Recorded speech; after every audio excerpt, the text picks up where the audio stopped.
Hello everyone, আসসালামু আলাইকুম। কেমন আছো সবাই? তোমাদের সবাইকে রাইট ফর্ম অফ ভার্বের দ্বিতীয় লেকচারে তোমাদের সবাইকে স্বাগতম জানাচ্ছি। আজকের লেকচারে আমরা রাইট ফর্ম অফ ভার্বের গত ক্লাসটাতে যেই কয়েকটা টাইপের রুলস আমাদের বাকি ছিল সেগুলো ক্লিয়ার করব। পাশাপাশি আমরা রাইট ফর্ম অফ ভার্ব কতটা বুঝলাম, এটার উপর আমাদের আধিপত্য বা দখল কতটা আসলো, এইটাকে আমরা ক্ল্যারিফাই করার জন্য, জাস্টিফাই করার জন্য আজকে প্রিভিয়াস কিছু বোর্ড কোয়েশ্চেন আমরা খুব বুঝে বুঝে অ্যানালাইসিস করে সলভ করব। আশা করছি আজকে ক্লাসে পরে রাইট ফর্ম অফ ভার্ব নিয়ে তোমাদের যে প্রবলেমটা ছিল এইটা তোমাদের কেটে যাবে এবং তোমরা তোমাদের কাঙ্ক্ষিত ফলাফল অর্জন করতে পারবে তোমাদের 24 সালের এইচএসসি পরীক্ষায়। আর যারা 25 ব্যাচের আছো তোমাদের তো অনেক সময় ইতিমধ্যে আছে। ওকে, সবাই যুক্ত হয়ে যাও ক্লাসটিতে।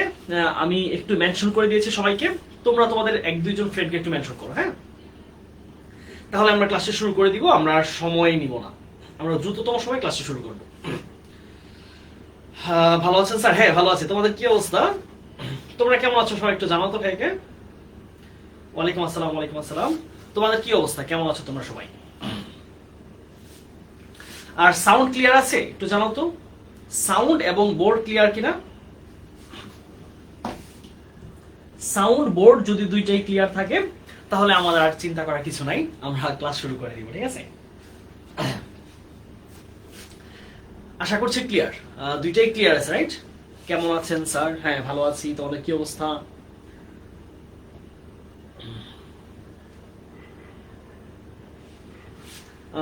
সেই 2:30 থেকে লাইভ ক্লাস করে যাচ্ছে, একটা না করতে থাকো। এখন তো আসলে এমন একটা টাইম, তোমার পরীক্ষার সামনে, তাই না? সো খুব বেশি দিন এই কষ্টটা করতে হবে না, এই কষ্টটা শেষ করো, তারপরে কিছুদিন একটা গ্যাপ পাবে, তারপর আবার অ্যাডমিশন জার্নিতে নামবে।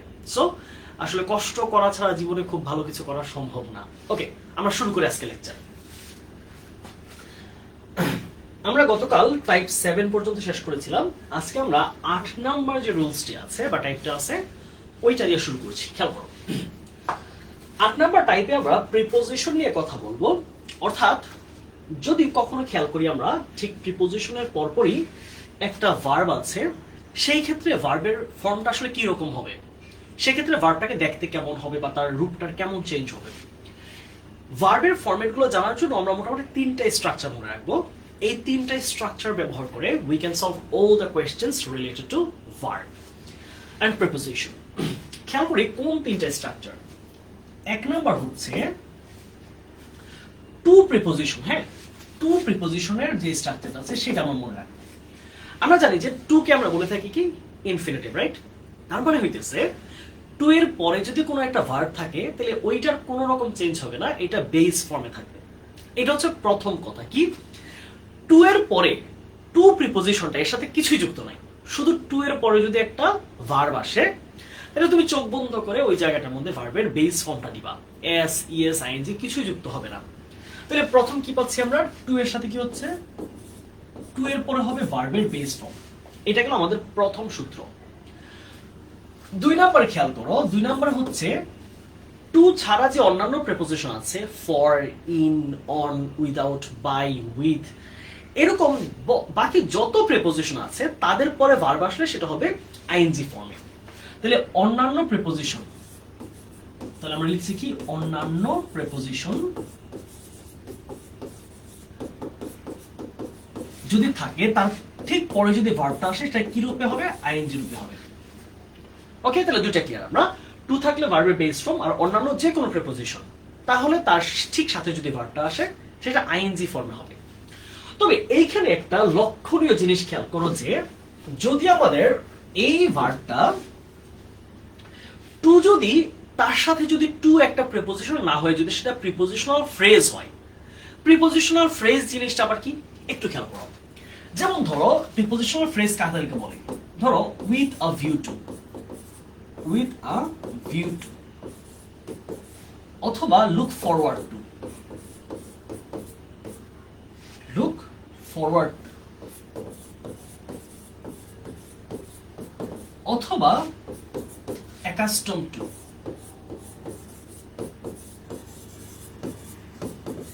ওকে, তাহলে মোটামুটি এই 3টা পরীক্ষায় বেশি আসে। তাহলে look forward to, with a view to, accustom to. তাহলে এই 3টা কিন্তু শুধু প্রিপোজিশন না, এদেরকে আমরা বলি হচ্ছে প্রিপোজিশনাল ফ্রেজ। তাহলে এদের পরে যদি ভার্ব আসে, মাথায় রাখতে হবে এদের তিনটার পরে যদি ভার্ব আসে সেটা হবে আইএনজি যুক্ত ভার্ব। ভার্বে কি হবে? আইএনজি। ওকে, আমার মোটামুটি তাহলে স্ট্রাকচার জিনিসটা আমরা ক্লিয়ার। ওকে, স্ট্রাকচারটা আমরা বেসিক স্ট্রাকচার বলে ফেললাম। এবার তাহলে এইখানে আমরা একটু খেয়াল করি কি বলছে।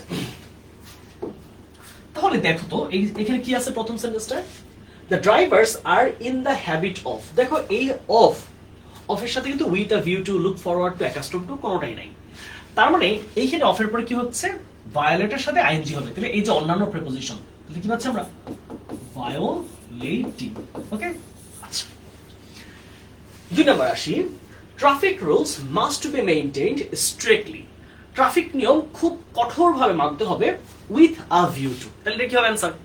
দেখেন এটা সহজ, কারণ যেহেতু স্ট্রাকচারে আছে টু যদি শুধু প্রিপোজিশন না হয়, প্রিপোজিশন আর ফ্রেজ হয়, তাহলে তার পরে ভার্বের সাথে আইএনজি যুক্ত হচ্ছে। তাহলে এইখানে কি আছে আমাদের? With a view two, right? এখানে আমাদের কি আছে? With a view two. তাহলে এই জায়গায় যেহেতু উইথ আ ভিউ টু আছে, সেই ক্ষেত্রে আমরা কি করব? সেই ক্ষেত্রে আমরা এর পরে যে ভার্বটা আছে তার সাথে আইএনজি যুক্ত করব। তাহলে সহজ হিসাব এখানে কি হচ্ছে? Controlling. Okay, controlling road accidents. Okay, in spite of.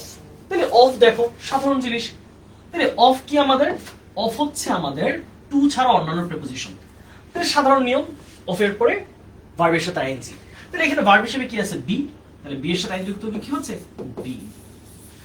In spite of being an orphan, একজন কি বলা যায়, এতিম বাচ্চা হয়েও বা হওয়া সত্ত্বেও, he had developed a strong fabric of morality. সে যেই নৈতিকতার একটা শক্ত ভিত তৈরি করেছিল নিজের মনের মধ্যে। Vehicles pollute air to a great extent by. তাহলে বাই টু ছাড়া অন্যান্য প্রিপোজিশন, তাহলে কি হচ্ছে? ভার্বের সাথে আইএনজি। কি পাচ্ছি আমরা? Burning, right? Burning fuel. I am extremely sorry for dash rate. তাহলে এখানে ফর আছে প্রিপোজিশন, তাহলে তারপরে ভার্বের সাথে আইএনজি, বি এর সাথে কি হবে? আইএনজি যুক্ত করে দাও ফর বিং। বি যায় কিন্তু এম, ইজ, আর এগুলো যুক্ত করতে হবে না, মেইন ফর্মটা যেটা আছে বি তার সাথে আইএনজি। তারপরে কি পাচ্ছি? দে। আচ্ছা, এইটা অন্য স্ট্রাকচার থেকে আসছে, তারপর আমরা এটা অ্যানসারটা সলভ করি। খেয়াল করো, এটা অতীতের ঘটনা যে দে ড্যাশ থিঙ্ক, তারা চিন্তা করতে শুরু করেছিল অফ নার্স করতে অথবা তাদেরকে যত্ন নিতে, and bring up their children, এবং তাদের সন্তানকে বড় করে তুলতে। তাহলে এটা যেহেতু অতীতের ঘটনা, তাহলে এখানে স্টার্টটা কি হবে? এই স্টার্ট ভার্বটা হবে হচ্ছে ভি টু তে স্টার্টেড। ওকে, স্টার্টেড মনে রাখবা, একটা ভার্বের পরে যখন আরেকটা ভার্ব আসে, এটা দুইটা ফর্মেট হতে পারে। একটা হতে পারে আইএনজি যুক্ত ভার্ব, আর একটা হতে পারে ইনফিনিটিভ, অর্থাৎ ইনফিনিটিভ জেরান্ট, দুইটাই হতে পারে। তবে খেয়াল রাখতে হবে যে কাজটা এখনো হয় নাই ওই কাজের ক্ষেত্রে ইনফিনিটিভ, আর যে কাজটা হয়ে গেছে, কাজটা শুরু হয়ে গেছে, সেটা হচ্ছে জেরান্ট। তাহলে দে স্টার্টেড থিংকিং, তারা চিন্তা করতে শুরু করলো, তাই না? তারা অলরেডি চিন্তা করা শুরু করে দিয়েছে। তাহলে দে স্টার্টেড থিংকিং অফ। তাহলে অফ প্রিপোজিশন, তাহলে ভার্বের সাথে কি হবে? ING, nursing. আমরা জানি এন্ড এর আগে পরে একই রকম ভার্বের প্যাটার্ন হয়, এটা গত ক্লাসে পড়েছি কোঅর্ডিনেটিং কনজাংশনের ক্ষেত্রে। তাহলে এই পাশে যদি নার্সিং হয়, এই পাশে কি হবে? ব্রিংিং। আর এখানে কি আছে? Bringing. Okay, bringing up their children. Okay, তাহলে আশা করছি এটা ক্লিয়ার। হ্যাঁ, তাহলে এই তিনটা জিনিস মনে রাখবা। টু ভার্বের পরে বেস ফর্ম, অন্যান্য প্রিপোজিশনের পরে আসলে হচ্ছে আইএনজি, আর ইন স্পাইট অফ না, with a view to, look forward to, accustom to, এগুলোর পরে যদি ভার্ব আসে সেক্ষেত্রে টু প্রিপোজিশনের কাজ করে, সেটা প্রিপোজিশনাল ফ্রেজের কাজ করে। যেহেতু ফ্রেজের পরে আমরা প্রিপোজিশন ভার্বের আইএনজি বসাই, সো এখানে আইএনজি বসাবো। ঠিক আছে, এটা আশা করছি ক্লিয়ার। ওয়ার স্টার্টিং হবে না? They were starting. দেখো, দে স্টার্ট ভার্বটাকে এভাবে করতে পারবো না যে আমরা শুরু করছি। তারা ভাবতে শুরু করলো, তারা কাজটি করতে শুরু করলো, আমরা কাজটি করতে শুরু করলাম, আমরা ক্লাস শুরু করলাম, আমরা পড়া শুরু করলাম। তাহলে কি হবে? We started studying, we started going, আমরা যেতে শুরু করলাম। শুরু করলাম এটা তো হয়ে গেছে, শুরু করতেছি, উই আর স্টার্টিং, আমরা শুরু করতেছি। এই জিনিসটা আমি বলি না যে আচ্ছা আমি আমার জার্নি শুরু করছি, আমি আমার পড়াশোনা শুরু করছি, শুরু করতেছি, এই কথাটা আমরা কয়টা বলি, তাই না? তাহলে কি হবে? যে তারা তাদের সন্তানকে লালন পালন করা এবং তাদেরকে যত্ন নেওয়ার কথা চিন্তা করা শুরু করলো তারা। স্যার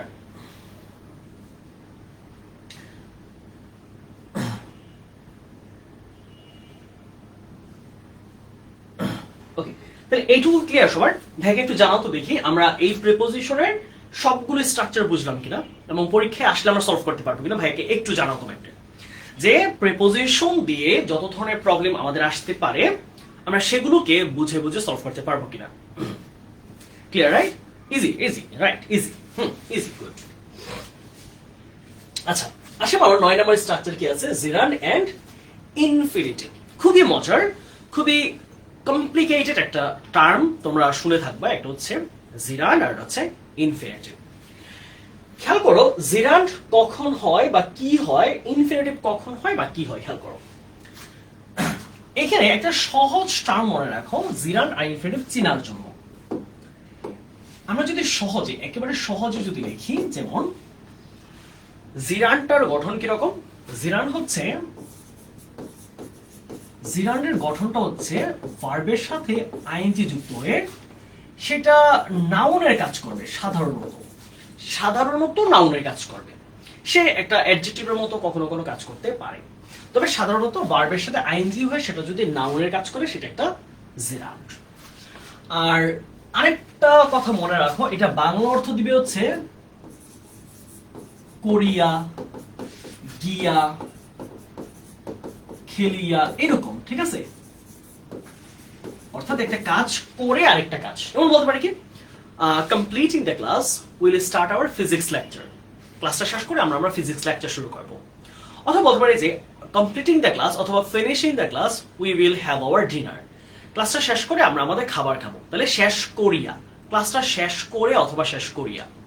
আর বলতে পারো যে মুভি দেখে আমরা ডিনার করব। তাহলে watching the movie will have our dinner অথবা উইল হ্যাভ আওয়ার সাপার। তাহলে এই যে কথাটা বলতেছি যে completing our dinner or completing our watching the movie, তাহলে এই কথাটার মানে কি, একটা কাজ করে দেন আরেকটা কাজ করবো। তাহলে কি বলছে যে আফটার টকিং টু ইউ, তোমার সাথে কথা বলে, I will talk to my mother, আমি আমার মায়ের সাথে কথা বলবো। অথবা বলতে পারি যে talking to you I got a lot of pleasure, আমি তোমার সাথে কথা বলে অনেক বেশি আনন্দ পেয়েছি। তাহলে একটা কাজ করে এরকম অর্থ দিলে জিরান্ড ইউজ করবো আমরা। আর ইনফিনিটিভের গঠনটা কি রকম? ইনফিনিটিভ গঠন হচ্ছে টু, এটা বাক্যের শুরুতে যদি আমরা ইনফিনিটিভ ইউজ করি তাহলে হবে টিটা বড় হাতের প্লাস ভার্বের বেস ফর্ম।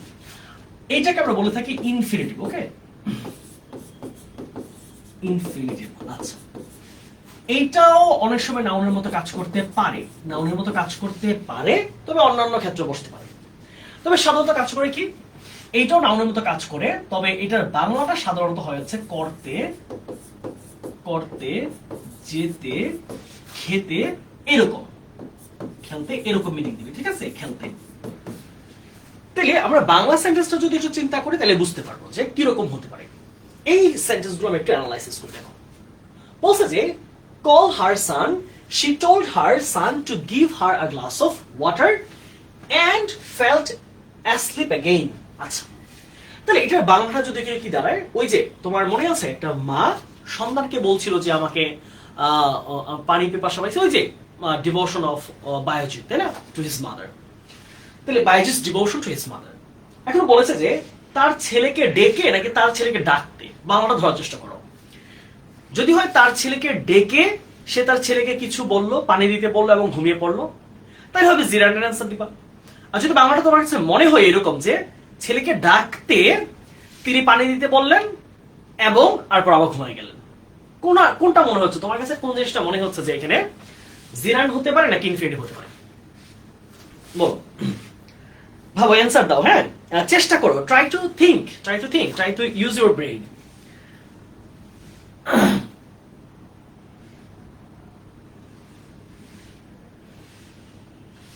এখানে কোনটা হওয়ার সম্ভাবনা বেশি? এখানে কি আমরা বাংলা অর্থটা যদি ইউজ করি তাহলে জিরান্ডের মতো আসতেছে নাকি হচ্ছে ইনফিনিটিভ আসতেছে? যে জিরান্ড হলে কি হবে, জিরান্ডের অর্থটা এরকম দাঁড়াচ্ছে যে ছেলেকে ডেকে ওই মহিলাটি তাকে পানি দিতে বলল এবং আবার ঘুমিয়ে পড়লো। আর ইনফিনিটিভ হলে কি দাঁড়াচ্ছে, ছেলেকে ডাকতে তিনি পানি দিতে বললেন। তাহলে এই অর্থটা যাচ্ছে না বাংলা, তাই না? এটা কি যাচ্ছে, কলিং। তাহলে জিরান্ড কলিং আসবে, calling. Okay, so to dash a peaceful society, এখানে অলরেডি দেওয়াই আছে, অলরেডি টু যেহেতু দেওয়াই আছে এখানে আর কোনো চেঞ্জ করার দরকার নেই। এটা ফ্রম হবে না, এটার সেন্টেন্সটা একটু চেঞ্জ হবে, এটা হচ্ছে ফর্ম। ফর্ম মানে হচ্ছে গঠন করা। তাহলে টু এর পরে ভার্বের বেস ফর্ম হয়, এটা আমরা জানি অলরেডি, ইনফিনিটিভ স্ট্রাকচার। তাহলে to form a peaceful society one should be watchful to see that others rights are not violated. তাই একটা শান্তিপূর্ণ সমাজ গঠন করতে একজনের খুব সতর্ক থাকতে হবে যে অন্যজনের জন্য অধিকার নষ্ট না হয়। Dash is a noble profession, আমরা বলেছিলাম কি জিরান ভার্বের সাথে আইএনজি হয়ে একটা নাউনের কাজ করতে পারে। তাহলে কি হবে, শিক্ষকতা বা শিক্ষা দেওয়াটা, তাই না, শিক্ষা দেওয়ার কাজটা, তাহলে কি হবে জিরান, টিচিং। তাহলে এখানে teaching is a noble profession, এই জায়গায় এরকম হইতে পারে যে ধরো চাইলে আমরা লিখতে পারি যে walking is a good exercise. Good exercise. Okay? এই ধরনের অ্যান্সার কিন্তু আমরা চাইলে লিখতে পারি। ওয়াকিং হইতে পারে, সাইক্লিং হইতে পারে, সুইমিং হইতে পারে, এই ধরনের ওয়ার্ডগুলো কিন্তু বসতে পারে। ওকে, আশা করছি এটাও তোমাদের ক্লিয়ার। আমরা সেই 10 নম্বর স্ট্রাকচার আমাদের কন্ডিশনাল। দেখো কন্ডিশনালকে আমি আর বিস্তারিত এই ক্লাসে আলোচনা করব না, তোমাদের কমপ্লিট সেন্টেন্সের ক্লাসে ইতোমধ্যে আমরা আমাদের 4 প্রকার কন্ডিশনাল নিয়ে আমরা আলোচনা করেছি ইতিমধ্যে, রাইট? তোমরা কন্ডিশনাল সেন্টেন্স যদি কারো ধারণা ক্লিয়ার না থাকে কমপ্লিট সেন্টেন্সের সেকেন্ড পার্টটা দেখবে একটু।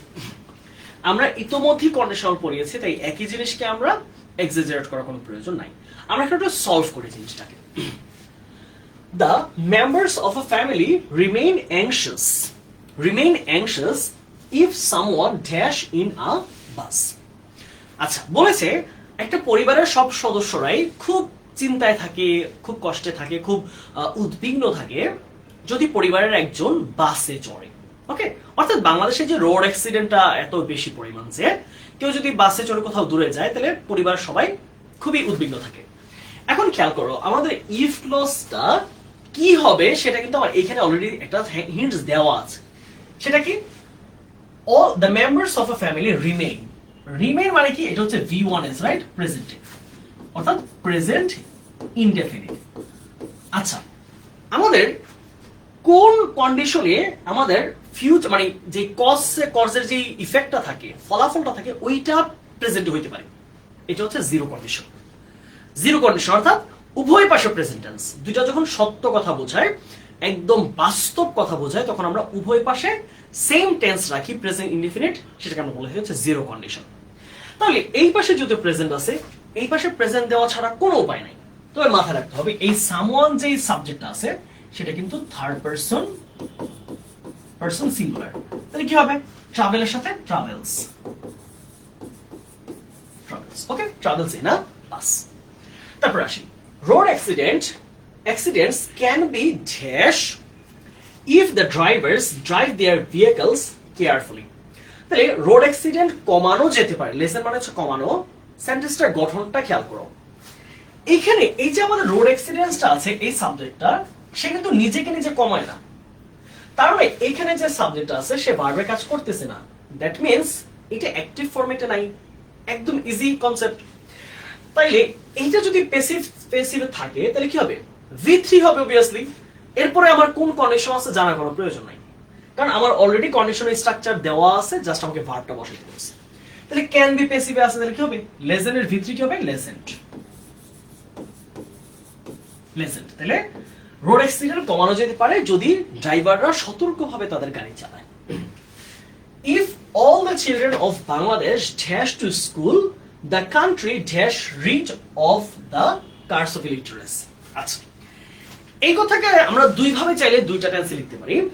একটা বাংলা অর্থ হচ্ছে এরকম দাঁড়ায় যে যদি বাংলাদেশের সব শিক্ষার্থীরা স্কুলে যায় প্রেজেন্ট মানে ফার্স্ট কন্ডিশন, তাহলে আমাদের দেশটা যেই নিরক্ষরতার অভিশাপ থেকে মুক্ত হবে বা হতে পারবে।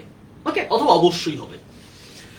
আবার এইভাবে বলতে পারো যদি বাস্তবতার কথা বলো, যে যদি বাংলাদেশের সব ছেলেমেয়েরা স্কুলে যেত তাহলে দেশটা যেই নিরক্ষরতার যেই কি বলে অভিশাপ থেকে মুক্ত হতো। কারণ এখন কিন্তু আমরা মুক্ত না। তাই একটা বলতে পারো ফিউচারের তুমি সম্ভাবনাকে বুঝিয়ে, আরটা বলতে পারো বাস্তব ঘটনা। দুইটা দুই রকম অ্যান্সার হবে। খেয়াল করো আমি দুই কালার দিয়ে লিখছি। তাহলে যদি আমরা প্রেজেন্ট কন্ডিশনে রাখি অর্থাৎ ফার্স্ট কন্ডিশন, তাহলে কি হবে, এই পাশে প্রেজেন্ট, ওই পাশে মে, ক্যান, শ্যাল, উইল কিছু একটা। তাহলে ইফ অল মানে প্লুরাল, অল যেহেতু প্লুরাল তাহলে গোজ হবে না, গো হবে। তাহলে go to school, the country তখন কি হবে, উইল বলতে পারো, ক্যান বলতে পারো, মে বলতে পারো। আমি ক্যান দিলাম, দ্য কান্ট্রি অথবা উইল দিলাম, দ্য কান্ট্রি উইল গেট। তাহলে এইটা একটা অ্যান্সার হইলো। এখন তুমি চাচ্ছ যে না আমি বাস্তবতা ফুটিয়ে তুলবো, যদি ছেলে মেয়ের স্কুলে সবাই যেত তবে দেশটা এতদিনে যেই নিরক্ষরতার অভিশাপ থেকে মুক্ত হয়ে যেত। তাহলে এই জায়গায় কি পাচ্ছি আমরা, এই জায়গায় এখানে ভিটু করতে হবে, গোয়ের ভিটু হচ্ছে ওয়েন্ট, আই পাশে করতে হবে উইলের জায়গায় উড। তাহলে কি পাচ্ছি এখানে, উড গেট, উড। ওকে, তাহলে এই দুইটাই মোটামুটি আমাদের অপশন। তারপর আসি, idol brain is Devil's workshop, যে অলস মস্তিষ্ক শয়তানের কারখানা। If we waste our time in idleness, all sorts of evil thoughts will crowd in our brain. আচ্ছা, এখন সেন্টেন্সের স্ট্রাকচার দেখে বুঝতে পারছো এই জায়গায় কি আছে, শ্যাল উইল। তার মানে শ্যাল উইল কোন কন্ডিশন থাকে, ফার্স্ট কন্ডিশন। তাহলে ওই পাশে কি হবে, present tense. If we West, কারণ আমরা জানি শ্যাল উইল প্লাস ভার্বের based form shall will can May must, এই পাঁচটা যদি থাকে আমাদের রেজাল্ট পার্টে, ইফেক্ট পার্টে, তাহলে আমার কন্ডিশন পার্টে হবে হচ্ছে প্রেজেন্ট ইনডেফিনিট। ওকে, এই সবগুলো টপিক ভাই অলরেডি পড়াই ফেলছি, হ্যাঁ, এই জন্য আমি এটার বিস্তারিত বললাম না। ওকে, ঠিক আছে, তাহলে আমরা এই পর্যন্ত কমপ্লিট। আমাদের মনে হয় 11টা পর্যন্ত আমাদের স্ট্রাকচার আছে, তারপর আমরা বোর্ড কোয়েশ্চেনে যাবো। চলো, ইন্ট্রোডাক্টরি দেয়ার, এটা দেয়ার হতে পারে, ইট হতে পারে, রাইট? ইন্ট্রোডাক্টরি দেয়ারও হতে পারে, ইট হতে পারে। ইটের ব্যবহার খুব কম, তারপর আমরা একটু দেখি। There be shouts and rush of the passengers and the coolies. খেয়াল করো, shouts and rush একটা প্লুরাল সাবজেক্ট, রাইট? তাহলে কি হবে, there প্রেজেন্টে যদি বলি, ঘটনা যদি প্রেজেন্ট হয় তাহলে there are shouts and rush of the passengers and the coolies. যাত্রী এবং কুলিদের একদম হট্টগোল হইচই এখানে আছে। এখানে কি পাচ্ছি, there dash many persons। এই ক্ষেত্রে খেয়াল করতে হবে, দেয়ার দিয়ে যখন প্রবলেম সলভ করতেছি তখন একটু মাথা রাখবো আমরা, দেয়ারের পরে যেই সাবজেক্ট বা পার্সন বা ব্যক্তির কথা বলা হয়েছে ওই অনুযায়ী আগের সাবজেক্ট ভার্বটা হবে। তাহলে এখানে নোট করো,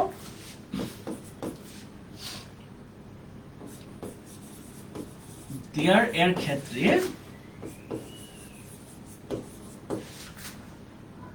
ভার্বের পরে সাবজেক্ট অনুযায়ী ভার্ব বসে। আমরা তো জানি সাবজেক্ট আগে থাকে পরে ভার্ব, কিন্তু দেয়ারের ক্ষেত্রে পরে সাবজেক্টটা থাকে পরে আর শুরুতে হচ্ছে ভার্বটা থাকে। তাহলে কি হবে, দেয়ারের ক্ষেত্রে ভার্বের পরে সাবজেক্ট অনুযায়ী ভার্ব হবে।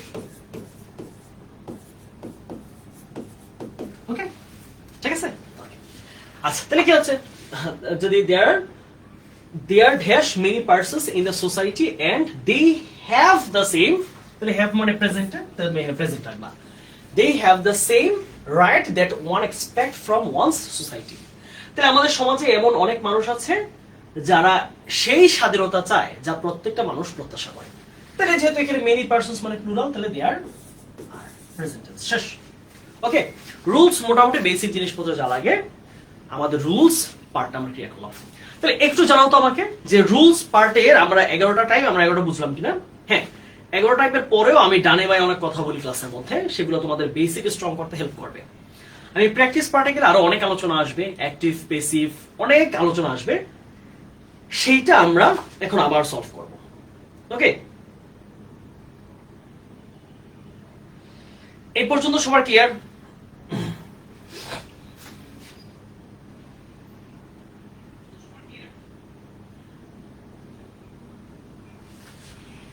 হ্যালো,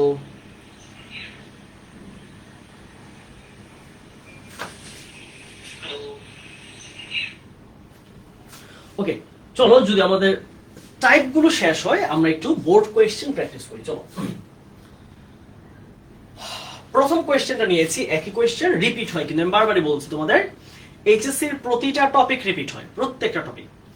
যেই প্রশ্ন ঢাকা বোর্ডে 19 এসেছে একই প্রশ্ন রিপিট হয়ে বরিশাল বোর্ডে 2022 এসেছে। সো বোর্ড কোয়েশ্চেন খুবই খুবই ইম্পর্টেন্ট, ঠিক আছে? বেয়ার ইনফিনিটিভ, বেয়ার ইনফিনিটিভ জিনিসটা কি? বেয়ার ইনফিনিটিভ মানে হচ্ছে সাধারণ ইনফিনিটিভকে আমরা বেয়ার ইনফিনিটিভ বলে থাকি সাধারণত, ভার্বের পরে টু এর পরে ভার্বে বেস, এটাকে হচ্ছে ইনফিনিটিভ বলি। তো কিছু কিছু ভার্ব আছে দুনিয়ায় এদের পরে সরাসরি ইনফিনিটিভ হয়, টু লাগে না। টু ছাড়া যে ইনফিনিটিভ গুলো হয় এগুলোকে বলা হয় বেয়ার ইনফিনিটিভ। এটা তোমরা আরেকটু বড় হলে মনে হয় জানা উচিত, হ্যাঁ আরেকটু বড় হইলে, আপাতত তোমাদের কোনো প্রয়োজন নাই। আচ্ছা, এবার আমরা একটু এখানে প্রশ্ন সলভ করি। হ্যাঁ, যেমন ধর আমি যদি বলি যে I'll help you solve the problem, এখানে I will help you solve the problem ক্ষেত্রে solve এর আগে কিন্তু টু লিখি না, I will help you solve the problem, আমি সমস্যাটা সমাধান করতে তোমাকে সাহায্য করব। এইখানে যে আমি সলভটা যে বললাম কিন্তু টু ছাড়া সলভ বলতেছি না, I will help you solve the problem, এই টু ছাড়া সরাসরি ভার্বে বেস ফর্ম বসতে পারার যে সক্ষমতা, ইনফিনিটিভ অর্থাৎ টু ছাড়া ইনফিনিটিভ, এটা হচ্ছে ফাঁকা ইনফিনিটিভ অথবা খোলা ইনফিনিটিভ, ওইটাকে আমরা বলে থাকি বেয়ার ইনফিনিটিভ। টু ছাড়া ইনফিনিটিভ মানে বেয়ার ইনফিনিটিভ। ওকে, আসি এবার আমরা প্রবলেম সলভ করি। রোড মেশাপ, মেশাপ মানে হচ্ছে দুর্ঘটনা। Road mishap dash in our country almost every day. একদম প্রথম লেকচারের প্রথম টপিকে বলছিলাম আমাদের every day, every week, every month, every word, এই ওয়ার্ডগুলো যখন থাকছে আমাদের, এগুলো আমাকে ইন্ডিকেট করে যে সেটা একটা প্রেজেন্ট ইনডেফিনিট টেন্স। ওকে, তাই না? এটাই তো বলছিলাম, তাই তো? তার মানে এই সেন্টেন্সটা আছে প্রেজেন্ট ইনডেফিনিটে, তাহলে রোড মেশআপ সড়ক দুর্ঘটনা এটা সিঙ্গুলার ফর্মে আছে, তাহলে ভার্বের সাথে কি হবে? এস বা ইএস যুক্ত হবে। তাহলে present tense road mishap happens.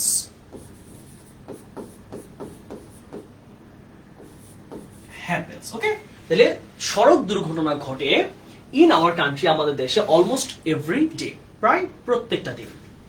Recently আরেকটা মজার ব্যাপার খেয়াল করো, এই রিসেন্টলি ওয়ার্ডটা যদি তুমি দেখো তাহলে তুমি চোখ বন্ধ করে এটাকে ধরে নিবে হচ্ছে কি, এটাকে আমরা কি ধরছি? Present indefinite.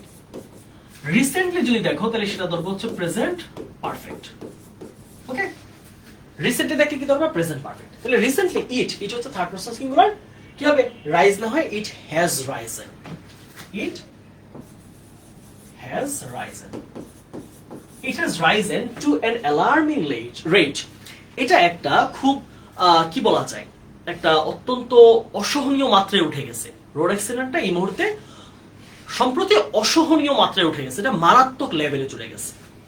কিভাবে? খেয়াল করো, এখানে একটা ফাইনাইট ভার্ব, এখানে আরেকটা ফাইনাইট ভার্ব, তাহলে দুইটা ফাইনাইট ভার্ব আসলে কি বলছিলাম দ্বিতীয়টার ক্ষেত্রে হয় সেটা জিরাল ফর্মে হবে না হয় ইনফিনিটিভ। এখন প্রশ্নটা হচ্ছে যে ভাইয়া কখন ইনফিনিটিভ কখন জিরান্ট? বলেছিলাম যখন কাজটা হয়ে গেছে, অথবা করিয়া, নিয়া, গিয়া, লিখিয়া, দেখিয়া, মারিয়া, ধরিয়া মিনিং দিবে, তাহলে হচ্ছে জিরান ফর্মে রাখবা। আর করতে, ধরতে, যেতে, খেতে, তে মিনিং যখন দিবে, উদ্দেশ্য বোঝাবে, তখন সেটা ইনফিনিটিভ রাখবা। বলেছে যে take a heavy toll of human lifes, তাহলে মানব জীবনের অসম্ভব সমস্যা সৃষ্টি করে, অত্যন্ত ব্যাপক সমস্যা সৃষ্টি করে রোড অ্যাক্সিডেন্ট কি করেছে এই মুহূর্তে আমাদের দেশে একটা মারাত্মক হারে পৌঁছে গেছে। তাহলে কি করে? মানব জীবনের, মনুষ্য জীবনের, মানুষের লাইফের ব্যাপক ক্ষতি করেই তো অ্যালার্মিং এ গেছে নাকি? রোড অ্যাক্সিডেন্ট হচ্ছে কিন্তু মানুষের কোনো ক্ষতি হইতেছে না, মানুষ আরামে আছে, মানুষ মুভিতে দেখতেছে, এতে তো সেটা কোনো ক্ষতি হচ্ছে না। তাহলে মানুষের জীবনে অত্যধিক ক্ষতি করে, মানুষের জীবনের টোল ক্ষতিপূরণ করে সে আজকে এই দুর্ঘটনা আজকে একটা অ্যালার্মিং রেটে পৌঁছাইছে, একটা মারাত্মক অবস্থায় পৌঁছাইছে। অলরেডি কাজটা হয়ে গেছে, রাইট? তাহলে এটা কি হবে? টেক জিরান ফর্মে। কি লিখছি আমরা? Taking. The members of a family remain anxious, একটা ঘরের সদস্যরা খুবই উদ্বিগ্ন থাকে, if someone dash in a bus, এটা আমরা ইতিমধ্যে পড়াইছি।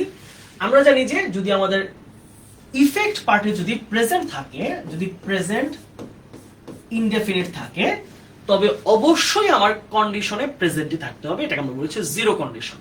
তাহলে কি হচ্ছে? সামওয়ান যেহেতু থার্ড পারসন সিঙ্গুলার, তাহলে আমরা কি পাচ্ছি? ট্রাভেলস। ওকে, সামওয়ানটা বেশ ইম্পর্টেন্ট। ইন আ বাস, তাহলে একজন ব্যক্তি যদি ঘরের মধ্যে সে ট্রাভেল করে, তাহলে আমরা সবাই কি করি? আমরা সবাই উদ্বিগ্ন থাকি। ওকে, the most cases in most cases বেশিরভাগ ক্ষেত্রে reckless driving dash road accidents. আচ্ছা, এখন এই ঘটনাটা খেয়াল করো। আমরা প্রেজেন্ট ইনডিফিনিট টেন্সের ক্লাসে কি বলছিলাম টপিকে, যে ঘটনাটা সত্য, যে ঘটনাটা বাস্তব, যেটা সচরাচর ঘটে, প্রতিনিয়ত ঘটে, এটা present indefinite.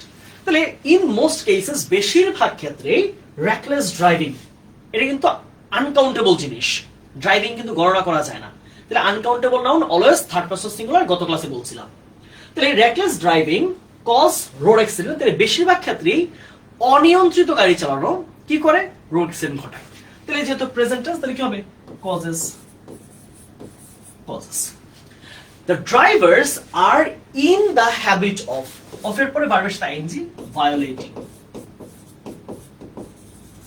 The drivers are in the habit of violating traffic rules. তাহলে আমাদের যে ড্রাইভাররা রয়েছে তাদের ট্রাফিক নিয়ম ভঙ্গ করার একটা ব্যাপক অভ্যাস আছে তাদের মধ্যে। Road accidents can reduce if the drivers drive their vehicles carefully. আচ্ছা, এইটা একটা কন্ডিশনাল সেন্টেন্স, খেয়াল করো। ড্রাইভ কিসে আছে, প্রেজেন্ট ইনডেফিনিট। তার মানে এইটা ফার্স্ট কন্ডিশন, এটা ক্লিয়ার। ফার্স্ট কন্ডিশনে প্রথম অংশ যদি প্রেজেন্ট থাকে, তার পরের অংশে ক্যান হতে পারে, মে হতে পারে, শ্যাল হতে পারে, উইল হতে পারে, মাস্ট হতে পারে। তাহলে বলেছে যে ড্রাইভাররা যদি তাদের গাড়ি খুব সতর্কভাবে চালায়, তাহলে রোড অ্যাক্সিডেন্ট কমানো যেতে পারে। Passive sentence. রোড অ্যাক্সিডেন্ট নিজেকে নিজে কমায় না কখনো, তাকে কমানো যেতে পারে। তাহলে ক্যান, যেহেতু প্যাসিভ আছে এখানে একটা বি, আর রিডিউস ভিথি হবে, can be reduced. People should be conscious, মানুষের সতর্ক হতে হবে ইন দিস রেসপেক্ট, এই ক্ষেত্রে। while এর স্ট্রাকচারটা আমরা কমপ্লিটিং সেন্টেন্সে পড়াইছি। while এর পর যদি সরাসরি ভার্ব আসে, তাহলে কি হচ্ছে, আইএনজি, ডিরেক্ট আইএনজি। তাহলে while crossing, এটা মনে আছে তোমাদের, এটা পড়াইছিলাম যে while এর পর যদি সরাসরি ভার্ব আসে তাহলে আইএনজি, আর while এর পর যদি ভার্ব না এসে মাঝে একটা সাবজেক্ট থাকে তাহলে কি হবে, while, তারপরটা হচ্ছে পাস্ট কন্টিনিউয়াস, was were থাকতে হবে। তাহলে while crossing the road they should be careful, তাদেরকে সতর্ক থাকতে হবে রাস্তা পার হওয়ার সময়। Some people travel climb on the roof of the buses and trains. এটা দেখো, কিছু কিছু মানুষ ভ্রমণ করে বাস এবং ট্রেনের ছাদে চড়ে। দেখো বাংলাটা বোঝার চেষ্টা করো। বসে